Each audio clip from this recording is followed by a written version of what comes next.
அந்த ஜோதி சுடர் விளக்கு வள்ளலார் உள்ளத்திலே அருளாலே விளங்கினது, அருளாலே உணர்த்தினது. அதனாலே தான் அருள் விளக்கே அருட்சுடரே அருட்ஜோதி சிவமே என்றார். அருளாக அகத்திலே உள்ளாக அருவமாக இருந்து எல்லார் உள்ளத்திலேயும் விளங்கி கொண்டிருக்கிறது.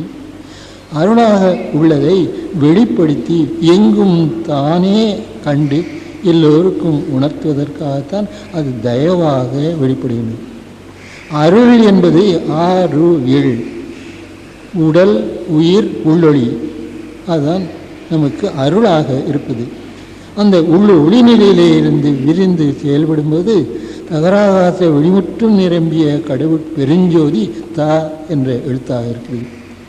அந்த கடவுளுடைய ஜோதி அகண்டமான ஜோதி நம் உள்ளத்திலேயே வந்து சிறு ஒளிவிளக்காக அமைந்திருக்கிறது. அது யா என்ற அணுவாக அமைந்திருக்கிறது.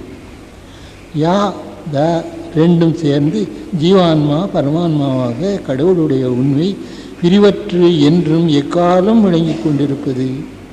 அப்படி அகம் இருந்து அது செயல்பட்டு பிரபஞ்சம் எல்லாம் நிறையும் போது அதுதான் ஆண்டவருடைய உண்மையை முழுமையாக அனுபவப்படுத்துவதாக உள்ளது. பிரபஞ்சம் என்றாலே தெய்வீகமான 5 என்றார். 5ஆக உள்ள உண்மையை நமக்கு அனுபவப்படுத்துவதற்கு ஊ என்ற எழுத்து தயாவோடு சேர்ந்து அந்த தயவு என்ற சொல்லாகி விளங்கியது. ஆகினாலே கடவுள் உண்மை முற்றும் அகத்திலே இருந்து அனகமாக வெளிப்பட்டு நிறைந்திருக்கக்கூடிய நிலை உணர்த்துவதுதான் தயவு என்ற சொல்.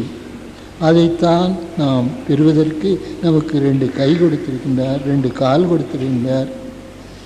காலை கொண்டு அது இருக்கும் இடத்தை அடைந்து அதோடு சார்ந்து அதுவாக இருந்து கொண்டு வாழ்வதற்கு நமக்கு 2 கை கொடுத்திருக்கின்றார். அந்த உண்மையை உணர்த்து வந்ததுதான் இந்த தயவு என்ற சொல். அதை பற்றி சத்தியசாரத்தாலே உணர்ந்து கொள்கிறோம்.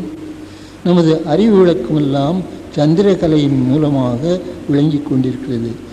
இந்த உடலிலே சந்திரன் பாகம் இடது பாகம், சூரியன் பாகம் வலது பாகம் 2ஆக இருக்கிறது.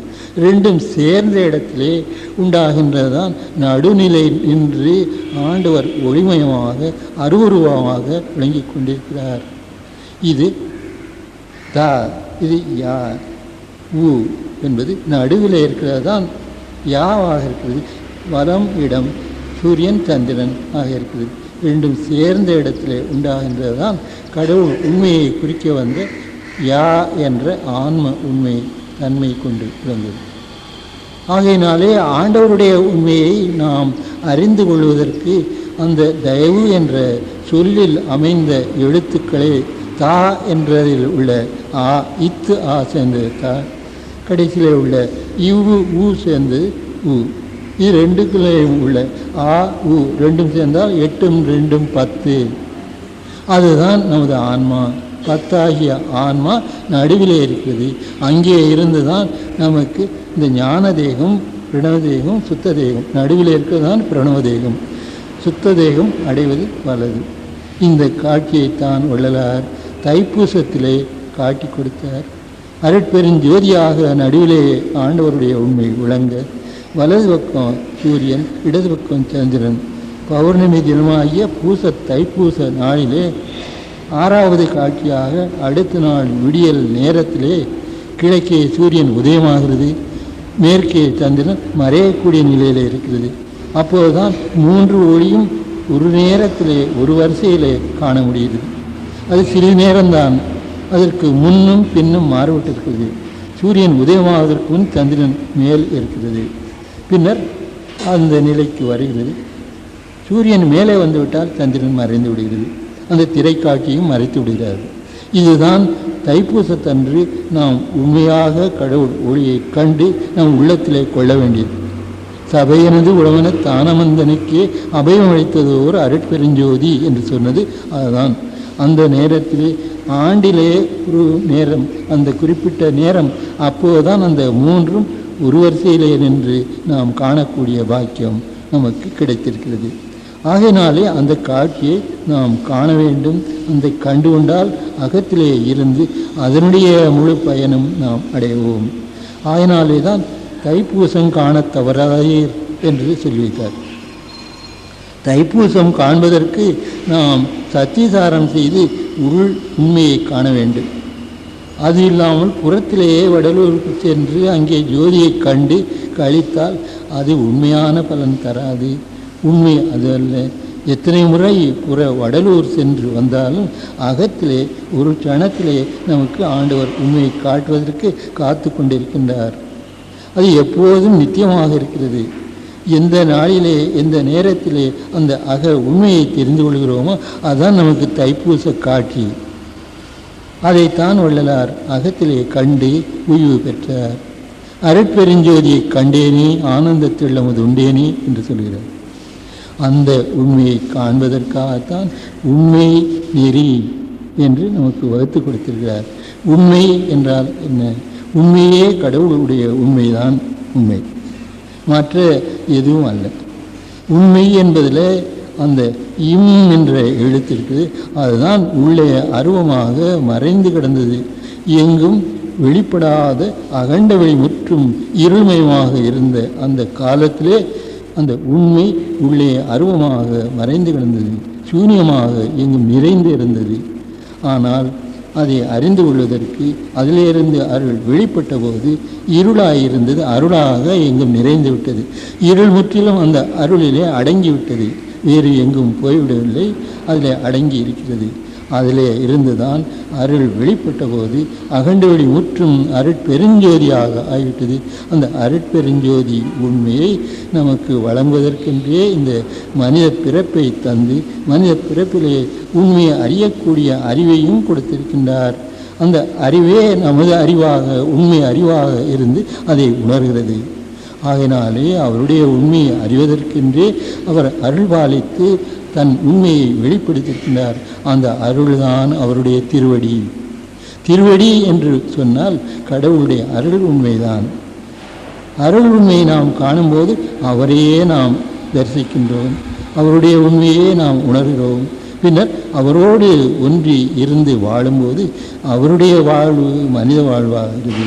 அவரே மனிதனாக, மனிதனே அவராக நித்தியராக விளங்குகிறார். மன்னிதன் என்று சொன்னால் அந்த உண்மையை உணர்ந்து வாழக்கூடிய ஒருவன். அந்த உண்மையை உணர்ந்து அதுவாக அறிந்து கொள்வதற்கு சத்திசாரம் வேண்டும். சத்திசாரத்தாலே அந்த உண்மையை உணர்ந்து கொள்கின்றோம். அடுத்தபடியாக அதோடு விசாரம், அருளோடு சார்ந்து உள்ளொளியாக நிற்பதுதான் விசாரம். அப்படி விசாரித்து நின்று அங்கிருந்து தயவோடு வாழ வேண்டும். அந்த வாழ்வுதான் மனிதனுக்கு நித்திய இன்ப வாழ்வை, மரணமில்லா பெருவாழ்வை தருவது.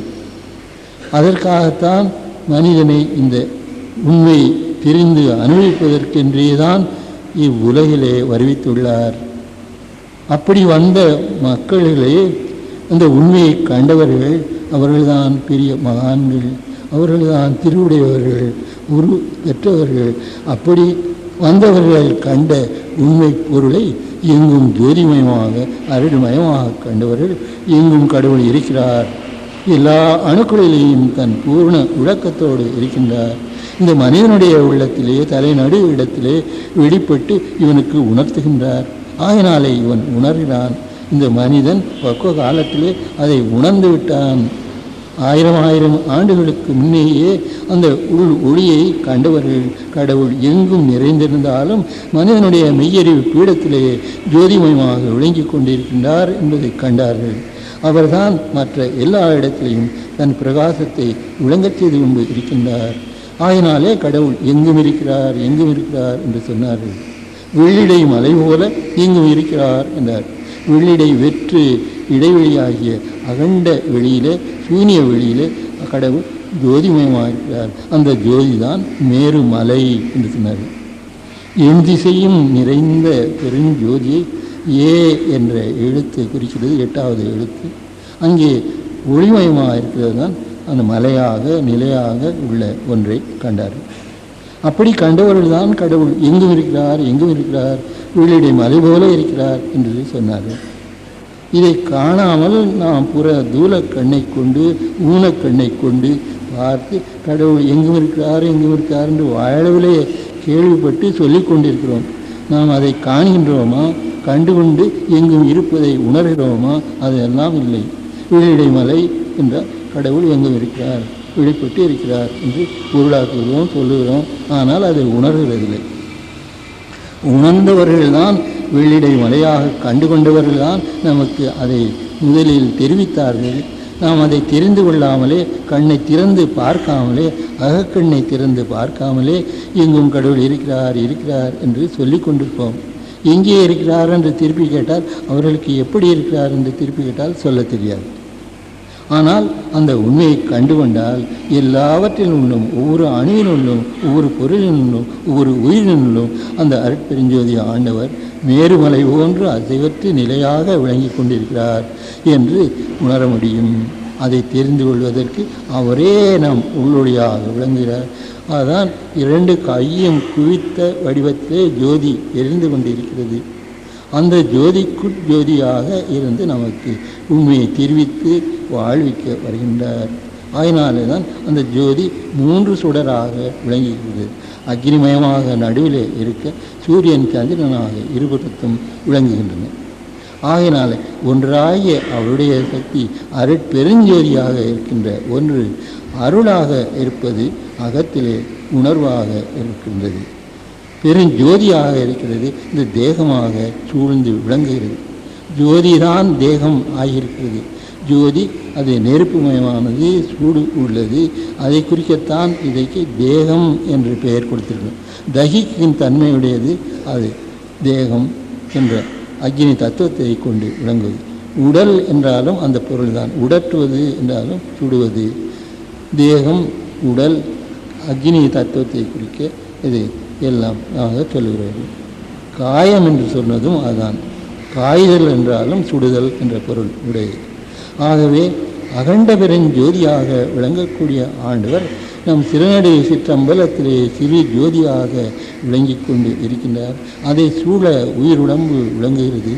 இதைத்தான் நாம் சத்திசாரத்தாலே காண உள்ளோம். சத்திசாரத்தாலே இப்போது உள் இருந்து காணும்போது அதுதான் அருள் விளக்கு என்று நாம் விளங்கிக் கொள்கிறோம். அது அருள் விளக்காக இருப்பது, அருட்பெருஞ்சோதியாக எங்கும் நிறைந்து விளங்குவது, அதுதான் அருள் ஆக உள்ளது. அந்த அருள் நிலையிலே இருந்து தான் இந்த மெய்ப்பொருளை தெரிந்து கொள்ள வேண்டியிருக்கிறது. புறத்திலே இருந்து அந்த மெய்ப்பொருள் நமக்கு உணர்வதில்லை. உண்மையிலே இருந்து அதை நமக்கு உணர்த்துகிறது. உண்மை என்பதே அதனுடைய தன்மையைத்தான். உள், இம், ஐ என்ற 3 கூறாக பிரித்து கொண்டு பார்க்கும்போது, இம் என்றது நடுவிலே மௌனமாக அகத்திலே தன்மை கொண்டு மறைந்து கிடக்கிறது. உருவமாக வெளிப்படாமல் அகத்திலே இருக்கிறது. அதனாலே தான் வெட்ட வெளியிலே ஒன்றுமே இல்லைங்கிறோம், சூன்யம் என்கிறோம். அந்த சூன்யத்திலே இருந்து எல்லாமும் வந்திருக்கிறது என்றால் சாதாரண மக்கள் நம்ப மாட்டார்கள், அவருக்கு அது புரியாது. சூரியத்திலே இருந்து எல்லாம் தோன்றியிருக்கிறது என்று சொன்னால் அந்த சூன்யத்திலே அருவமாக, அனாதியாக, நித்தியமாக இருந்ததுதான். அதை நமக்கு உணர முடியவில்லை. ஒன்றுமே இல்லாத இடத்திலே இவன் சூன்யமாகவே முதலிலே இருந்தான். அந்த சூன்யத்தின் உள்ளிருந்து தான் அவருடைய அருள் வெளிப்பட்ட போது எங்கும் ஜோதிமயமாக ஆகிவிட்டது. ஆகினாலே அருளும் ஜோதியும் 2ஆக தோன்றினாலும் அது ஒன்றேதான். அருள் ஒளியாக அகத்திலே விளங்க, அருள் ஜோதியாக எங்கும் நிறைந்து விளங்குகிறது. ஆகையினாலே தான் ஆண்டவருடைய திருவடி அகத்தில் ஒன்றும் புறத்தில் ஒன்றுமாக இருந்து ஆடிக்கொண்டே இருக்கிறது. ஆற்றில் ஒரு கால், சேற்றில் ஒரு கால், அகத்தில் ஒரு கால், ஜெகத்தில் ஒரு கால் யாக வைத்து ஆடிக்கொண்டே இருக்கின்றார். அந்த ஆட்டம்தான் நமக்கு ஒரு அணுவளவாகிய ஆட்டம் அளவாக இருக்கின்ற அந்த உண்மையை நமக்கு உணர்த்துகிறது. அதனால் உண்மை என்பது அந்த 3 நிலையும் கொண்டு உள்ளாக இருப்பது அருவமாக, புறத்திலே உருவமாக இருப்பது ஒளியாக வெளியே இருக்கிறது. இது 2ம் சேர்ந்து நடு ஆன்மாவிலே ஒரு சூன்யமாக ஒன்றும் இல்லாத ஒன்றாக இருக்கிறது. அதைத்தான் இந்த தீபச்சுடர் காட்டுகிறது.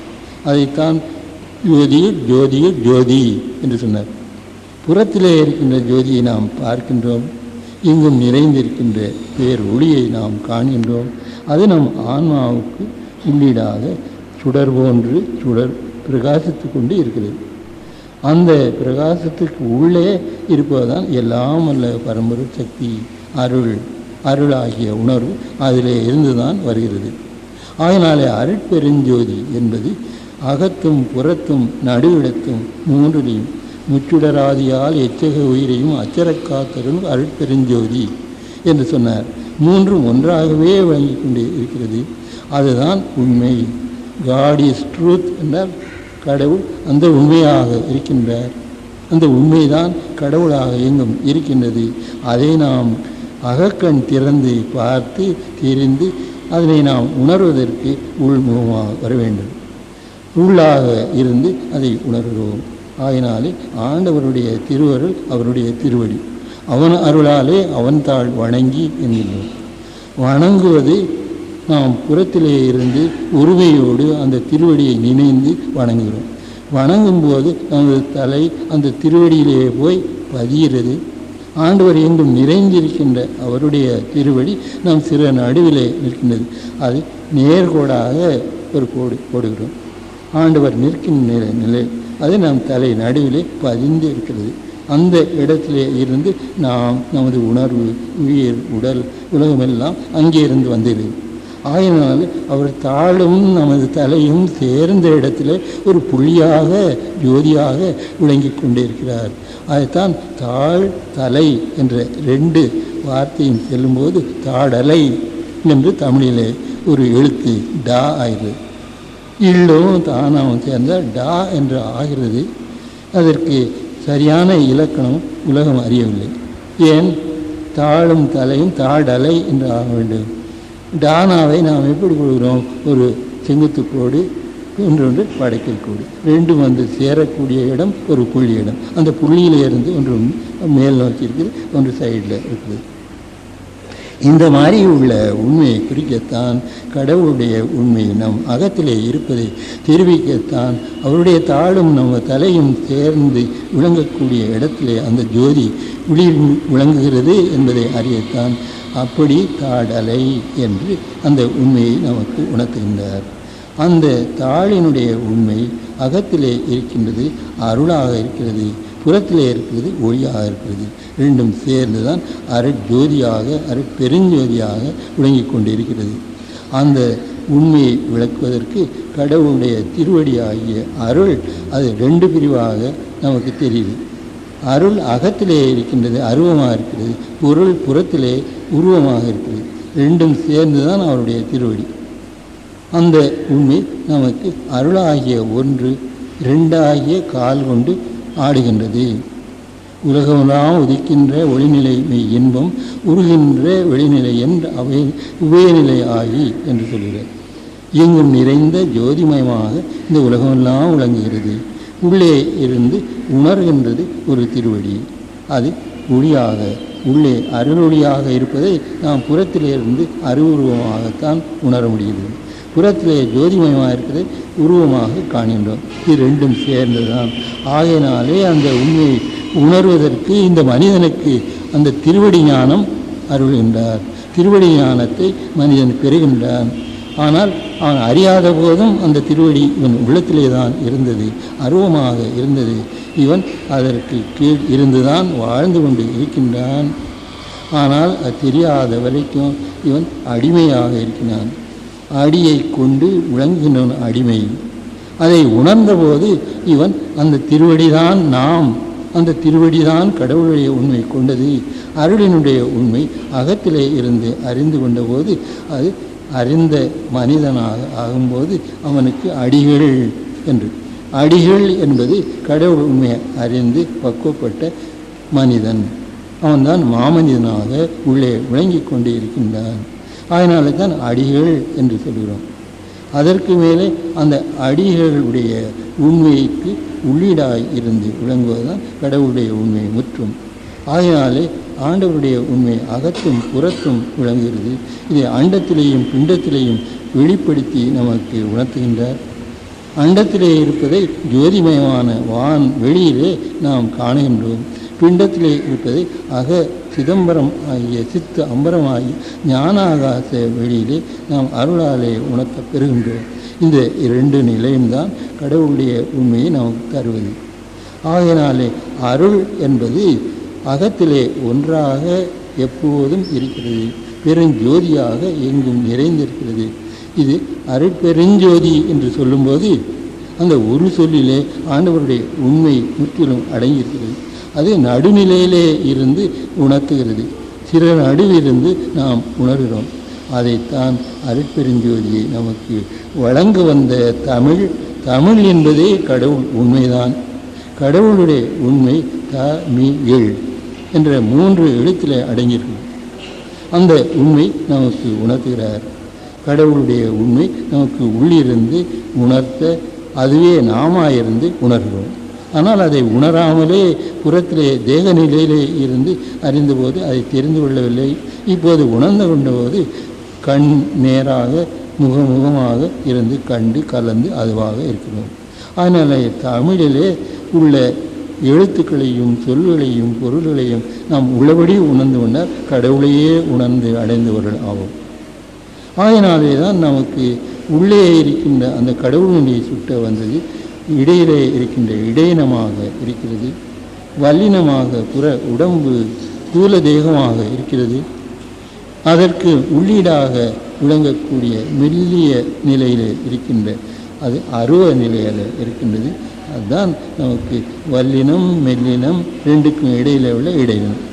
இப்படி 3 நிலையாக 3 தேகமாக தூலம் சூக்கும் காரணம் ஆகிய 3 நிலையாக நமக்கு உணர்த்தியிருக்கிறார்கள்.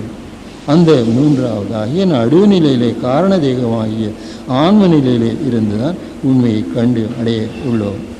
வானத்திலே இருக்கின்ற அந்த ஜோதி நிலையை, அகண்ட ஜோதி நிலையை, பெருஞ்சோதி நிலையை 12 கூறாக்கி வானவெளி முற்றும் 12 ராசிகளாக அமைத்திருக்கிறார்கள். 12 ராசிகளாக இருக்கின்றதிலே நாம் விளங்கக்கூடியது அங்கே கடவுள் ஒளி மயமாக விளங்குகிறோம். எந்த ராசியிலே யார் பிறந்திருந்தாலும் அவர்களுக்கு உள்ளீடாக இருப்பது கடவுள் உண்மை ஒன்றுதான். அப்படி உள்ள அந்த ராசி தான் மனிதனுடைய இந்த புற வடிவமாக முற்றிலும் தன் உண்மையை கொண்ட அந்த நிலையிலே இருக்கின்றதை உணர முடிகிறது. அதுதான் ராசியே மனிதனாக இருக்கிறது. ராசியே மனிதன் தோற்றம் கொண்டு இந்த உலகத்திலே விளங்குகிறது. ராசியிலே நட்சத்திரமும் ஒளி வீசுகின்றது. ஒவ்வொரு நட்சத்திரமும் ஒவ்வொரு மனிதன் பிறந்ததாக எண்ணி புறத்திலே இருந்து அதற்கு பெயரிடுகிறோம். ஒவ்வொரு ராசி 12 ராசியிலேயும் இருப்பது நட்சத்திரங்களுடைய உண்மை விளக்கம். நட்சத்திர மண்டலம் வானவெளியை சுற்றிலும் ஒரு வட்டமாக இருக்கிறது. வான வெளியில் இருக்கக்கூடிய நம் பூமிக்கு நேராக வானத்தில் இருக்கக்கூடிய ஒளியை ஒரு கட்டுக்குள்ளே அடக்கி அதைத்தான் 12 ராசிகளிலே 27 நட்சத்திரம் இருக்கிறதாக சொல்லியிருக்கிறார்கள். அது ஒவ்வொரு ராசியிலையும் 2.25 நட்சத்திரம் இருப்பது சொல்லுகிறோம். 2.25 என்பது கடவுளுடைய ஒரு கால் தான் 2.25 விளங்குகிறது. அருள் தான் அப்படி 2.25 விளங்குகிறது. 2.25 9 கால் சேர்ந்திருக்குது. அப்படி ஒவ்வொரு ராசியிலையும் 9 கால் சேர்ந்திருக்குது. பிரணவம் ஆக உள்ள தேகத்திற்கு உள்ளே அங்கே விளங்கக்கூடியது அந்த ஒரு கால் தான் 2.25 இருக்கிறது. 2.25 என்பது ஆண்டவருடைய அருள் ஒடி உண்மை, அருள் திருவடி உண்மை. அதை நாம் உணர்ந்து கொள்வதற்காகத்தான் இந்த 2 காலாக விளங்கக்கூடிய உண்மையை ஒவ்வொரு நட்சத்திர தோற்றமும் கொண்டு அந்த 12 ராசிகளிலேயும் அதை அமைத்து வான வெளியிலே அண்டத்திலே நமக்கு உணர்த்தியிருக்கின்றார். அதை நாம் உணர்ந்து கொள்வதற்கு நாமே நட்சத்திரமாக இந்த உலகத்திலே தோன்றியிருக்கோம். ஒவ்வொரு நட்சத்திரமும் அந்த கடவுள் உண்மை கொண்ட ஜோதிதான். அழியாத நட்சத்திரம் நமக்கு உள்ளிருந்து விளங்கி கொண்டிருக்கிறது. அந்த நட்சத்திர ஒளியிலே இருந்து வெளியான சக்தி தான் நம்மை சூழ்ந்திருக்கின்ற இந்த தூல தேகம், மண்ணான உடம்பு அதிலே இருந்து தான் வந்திருக்கிறது. ஆயினாலே மனிதன் அகத்திலே நட்சத்திர வடிவனாக இருக்கிறான், புறத்திலே தோன்றி மறையக்கூடிய மாயா தேக வடிவினனாக இருக்கின்றான். நட்சத்திர நிலையை அறிந்து அந்த நிலையை தானென உணர்ந்து அந்த நிலையிலேயே அடங்கி போனவர்கள் மகான்கள், பெரியவர்கள், சித்தர்கள், முத்தர்கள். ஆகினாலே அவர்களுடைய நினைவு நாளை நட்சத்திரமாக சொல்லி வணங்குகிறோம், நட்சத்திரமாக போற்றி பூஜிக்கின்றோம். ஆனால் புறத்திலே அதை அறியாத நிலையிலே மாண்டு மறைந்து போன மக்களை நினைவுபடுத்துவதற்கு சந்திரன் வம்சாகி அவருடைய திதி வைத்துக் கொள்கிறோம். திதி என்றால் தேதி நாள் என்ற பொருள். அதனால் அந்த நாளின் எண்ணிக்கையை வைத்து புறத்திலே கொண்டாடுகிறோம். அந்த மாதிரி தான் வள்ளலாரையும் இதுவரைக்கும் கண்டு அவருடைய பிறந்த நாளை வருவிக்க உற்ற நாளை நாம் கொண்டாடி கொண்டு இருக்கிறோம். அது உண்மையான பிறப்பார். எல்லாரையும் போல பிறந்து அவரும் விளங்கினார். ஆனால் எல்லாரையும் போல அவர் மறைந்து விடவில்லை, அழிந்து விடவில்லை, நிறைந்து நிலைத்து விளக்கி கொண்டே இருக்கின்றார். இதுதான் அவருடைய பிறப்பின் சிறப்பு. ஆயினாலே அந்த சிறப்பான பிறப்பு உண்மையை உணர்ந்து கொள்வதற்கு ஆண்டவர் நமக்கு அவரையே முதல்வராக சன்மார்க்கத்தின் சுத்த சன்மார்க்கத்தின் முதற் பிள்ளையாக நமக்கு வழங்கியிருக்கின்றார். அவர் மூலமாக அவர் பெற்ற பெயரை நாம் உணர்ந்து அடைவதற்கு வள்ளலார் வழிகாட்டுகின்றார். அதுதான் சுத்த சன்மார்க்கம். சுத்த சன்மார்க்கம் அகநிலையிலே இருந்து நிறைந்து நித்தியமாக வாழ்வது. மற்றபடி புறநெறிகளெல்லாம் புறத்திலே இருந்து சென்று இந்த தேக அந்தியத்திலே இவன் அடங்கி போனான். உடலை விட்டு உயிர் மறைந்து இவன் சூனியத்திலே மறைந்து போய்விட்டான். அப்படி மறைந்து போன ஆன்மாக்கள் தான் எங்கும் நிறைந்திருக்கின்றது. அப்படி உள்ள அந்த ஆண்டவருடைய உண்மையை கொண்ட ஆன்மாக்கள் மறைந்த புறவெளியிலே நிறைந்துதான் இருக்கிறது. ஆனால் ஒன்றும் நமக்கு அனுபவப்பட தெரிந்து கொள்ள இல்லை. ஆகையினாலே அந்த உண்மையை தெரிந்து கொள்வதற்கென்றே தான் இப்போது வள்ளலார் வருவிக்க உற்று நமக்கு அந்த உண்மையை விளக்கி கொண்டு இருக்கின்றார். உள்ளே ஒவ்வொருவருடைய ஆன்மாவாகிய சித்திவளர் அகத்திலே சித்திவளாக அறையிலே இருந்து நமக்கு அதை உணர்த்தி வருகின்றார். அந்த உண்மையை நாம் இப்போது உணர வேண்டும். அதற்காகத்தான் சத்திசாரம். சத்தாக உள்ள மெய்ப்பொருள் என்றும் எங்கும் பூர்ணமாக நிறைந்துள்ள மெய்ப்பொருள் நமது உள்ளத்திலே இருந்து உணர்த்துகிறார். உள்ளத்திலே இருந்து உணர்த்துவதை நாம் புறத்திலே இருந்து உணர்ந்து அடைய முயன்று உட்சென்று ஒடுங்கி போனது அது பக்குவ குறைவு. முழு மனிதனாக நித்தியமாக வாழ வேண்டியவன் அவன் முக்கால் மனிதனாக புறத்திலே கண்டு உள்சென்று ஒடுங்கிவிட்டான். ஆனால் உள்ளிருந்து வாழும்போது அந்த முக்கால் முழுமையாக பெறுகிறது. அப்போதுதான் மனிதன் நிறை மனிதனாகிறான். அதுவரைக்கும் குறை மனிதனாக இருந்து தோன்றி தோன்றி மறைந்து போய் கொண்டே இருக்கிறான். இனி அகநிலையிலே இருந்து வாழ்வதற்கு வள்ளலார் வகுத்து கொடுத்த அந்த உண்மை நெறி உள்ளிருந்து விரிந்து மனிதனை வாழ வைக்கின்றது. அதற்கும் அண்டத்தில் பிண்டத்திலே இரண்டிடத்தும் அதை வெளிப்படுத்தியுள்ளார் ஆண்டவர். அண்டவெளியிலே உள்ள அந்த மெய்ப்பொருளை நாம் சத்திசாரத்தால் உணரும்போது எங்கும் எல்லாமாக எவருமாக நாம் ஒவ்வொருவருமாக இருப்பதை நமக்கு காட்டி கொடுப்பதற்கென்றேதான் அந்த உள்ளொளியை கடகராசி நடுவிலே இருக்கின்ற பூச நட்சத்திரத்திலே வெளிப்படுத்தியிருக்கின்றார். அவருடைய இரண்டு திருவடியும் அங்கேதான் ஒன்றாக கடகராசி நடுவிலே பூச நட்சத்திரத்திலே விளங்குகிறது. ஆகினால்தான் அதற்கு கார்குளம் என்று பூசத்துக்கு ஒரு பெயர். கால்கள் விளங்கக்கூடிய குளம் போன்ற ஒரு பகருடைய குழியாக இருக்கிறது. உச்சிக்கு கீழே உள்ள நாவுக்கு மேலே தீபம் எரிகின்ற தீபத்தின் ஒளியாக விளங்கி கொண்டிருக்கிறார். அந்த தீபச் சுடரைத்தான் நாம் புறத்திலே வைத்து அதை நினைந்து வணங்குகிறோம். சத்திசாரத்தாலே நம் உள்ளத்திலே அந்த தீபத்தை கண்டுகொள்ளும் போது அது நமக்கு மெய்ப்பொருளை தருகின்றது. அது தைப்பூசத்து அன்றுதான் உலகில் வெளிப்பட்டு விளங்குவது.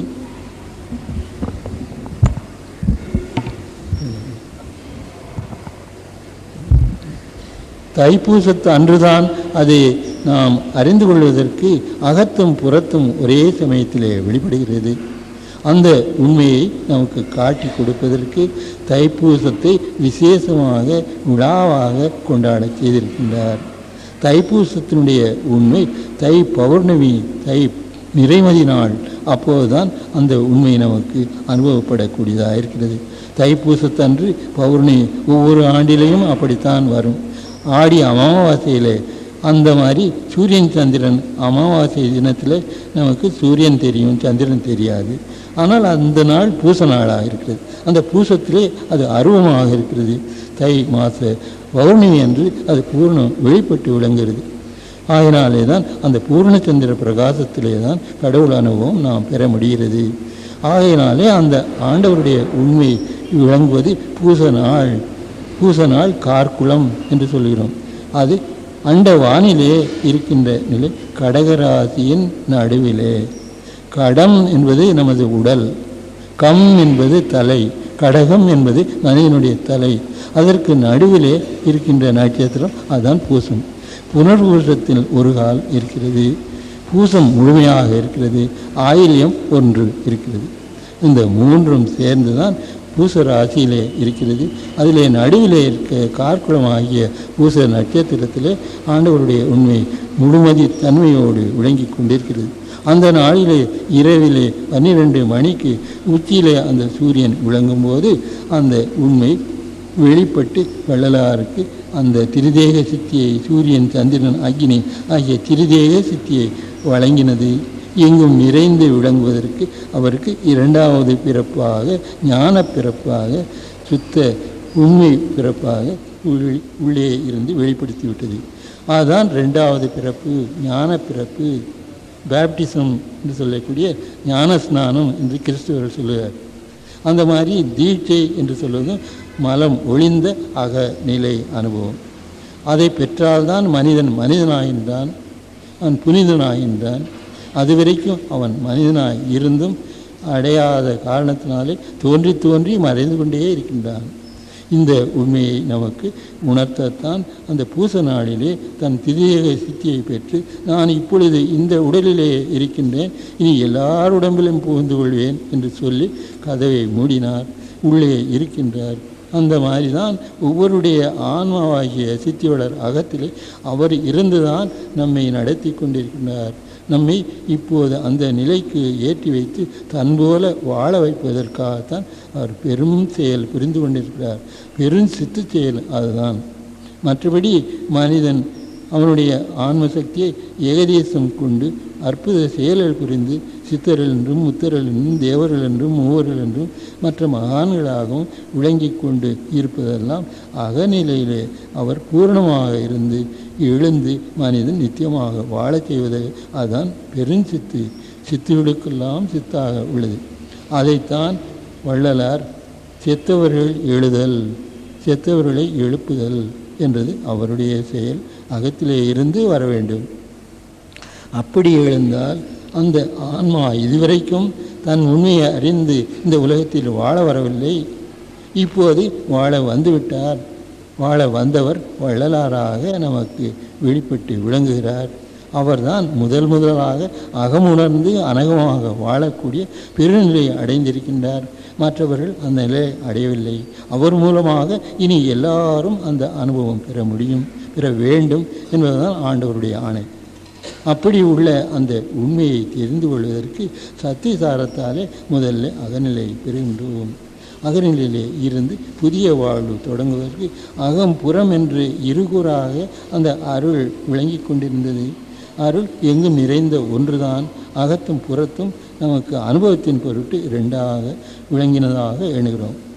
அகத்திலே இருப்பது நிலைத்து இருக்கின்றது, புறத்திலே இருப்பது தோன்றி தோன்றி சிறிது காலம் இருந்து மறைந்து வந்தது. எத்தனையோ பிறப்பு கடந்து இப்போது உண்மை பிறப்பு அடைந்திருக்கிறது.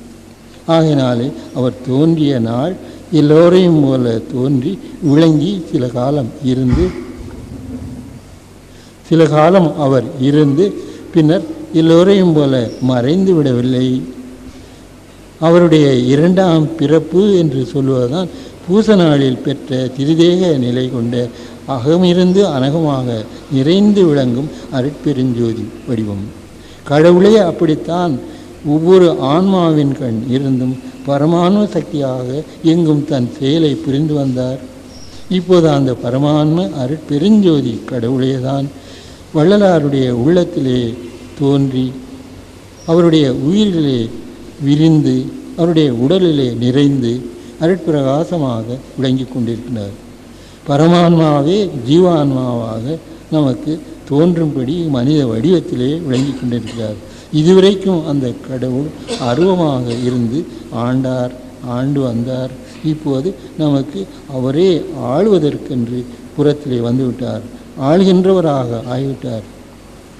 இதுவரைக்கும் உலகம் அவரை நேர்முகமாக காணவில்லை, அனுபவத்திலே கண்டு அவராக ஆகவில்லை. இப்போது அவரே நம் உள்ளே இருந்து வந்திருக்கின்றார். இதைத்தான் தைப்பூசத்திலே புறத்திலே சத்தியஞான சபையிலே அருட்பெருஞ்சோதியாக வெளிப்பட்ட ஆண்டவர் 3ஆம் நாள் அவருடைய உண்மையை வள்ளலாருடைய உள்ளத்திலே இருந்து அனுபவிக்கும் பொருட்டு 3ஆம் நாள் இந்த ஜோதி ஞான சபையிலே இருந்து சித்தி வளாகத்திற்கு மேட்டுக்குப்பத்திற்கு கொண்டு சென்று வழிபாடு செய்கின்றார்கள். உண்மையிலே கடவுள் மனிதனுடைய தோற்றத்திலே நிறைந்த அனுபவம் தருவதற்காக ராமலிங்க சுவாமியாக தோன்றிய ஒருவர் உள்ளத்திலே இருந்து வெளிப்பட்ட போது அந்த ராமலிங்க வடிவம் அப்படியே அருட்பிரகாச வடிவமாக ஆகிவிட்டது. ஆகினாலே தான் அவர் அருட்பிரகாச வள்ளலார் ஆக விளங்குகிறார். யார் அப்படி விளங்குவது? எது? அருட்பெருஞ்சோதியாக இதுவரைக்கும் அருவமாய் இருந்த ஆண்டவர் அருட்பிரகாச வள்ளலாராக உருவமாக தோன்றி ஆண்டவருடைய செயல் ஐந்தொழில் செயலும் உலகத்தில் எங்கும் விளங்கும்படி செய்யத்தான் வருவிக்க விட்டார், விளங்கி கொண்டே இருக்கின்றார். ஆகினாலே கடவுளுக்கு முன்னோர்கள் இட்ட பெயர் பிறவாயாக்கை பெரியோன் என்பது. இப்போது அவரே இந்த மனித வடிவத்தில் இருக்கின்ற ஆண்டவருடைய உண்மை விளக்க வந்த வடிவம் அது வள்ளலாருடைய வடிவம், அருட்பிரகாச வள்ளலாராக விளங்குகிறார். ஆகினாலே பிறவாயாக்கை பெரியோனாக இருந்த ஆண்டவர் இருந்து ஆண்டு வந்தவர் இப்போது இரவாயாக்கை சிறு மனிதனாக விளங்குகிறார். மாமனிதன் என்றால் பெரிய மனிதன் என்று நாம் எண்ணுகிறோம். பெரியது என்பது ஒரு பொருள். அதைவிட நமக்கு அனுபவத்தின் பொருட்டு தலை நடுவிலே இருக்கின்ற ஆன்ம பீடத்திலே இருந்து அவர் விளங்குகிறார். அகத்திலே இருந்து உயிருடம்பு எல்லாம் கலந்து உலகமெல்லாம் நிறைந்து விளங்குகிறார்.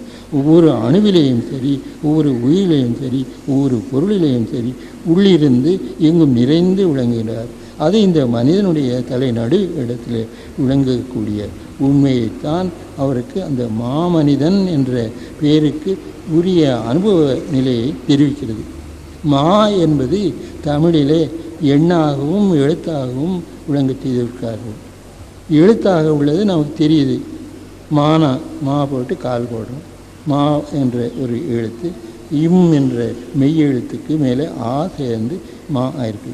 அதோட இன்னொரு கால் சேர்ந்து மா என்று விளங்குது. மாமனிதன் என்று சொல்லும்போது கடவுள் உண்மையை விளங்கக்கூடிய நிலை. கடவுள் அந்த வடிவமாக விளங்குகிறார். மா என்பது 1/20 என்பது தமிழ் எண் கணக்கு, எண் சுவடி நமக்கு அது உணர்த்துகிறது. 1/20 1/20 1 2 10 2 10 சேர்ந்தது 20 ஆயிரம். 2 10 இது கடவுளாக இருக்கிறது, ஒரு பரமாணுவாகிய 10. ஜீவான்மாவாக இருக்கின்ற மனிதன் ஒரு 10. 2 10 அது ஒன்றாகிய பரம்பொருளுடைய அனுபவத்தின் பொருட்டு 2ஆக விளங்குகிறது. அதனால் 1/20 சொல்லும்போது மா என்று அதற்கு ஒரு பெயர் சூட்டியிருக்கார். எழுத்தினாலே மா என்ற எழுத்து அந்த 1/20 ஆகிய எண்ணை குறிக்கின்றது. அதை நாம் கண்டுகொள்வதற்காக நமக்கு உள்ளிருந்து உணர்த்துகிறார். அதை கண்டுகொள் என்று நமக்கு உத்தரவிடுகிறது. மாகாணி என்று சொல்லும்போது அது எதை குறிக்கிறது? மாகாணி என்றால் மாவும் காணி என்றது சேர்ந்து மாகாணி.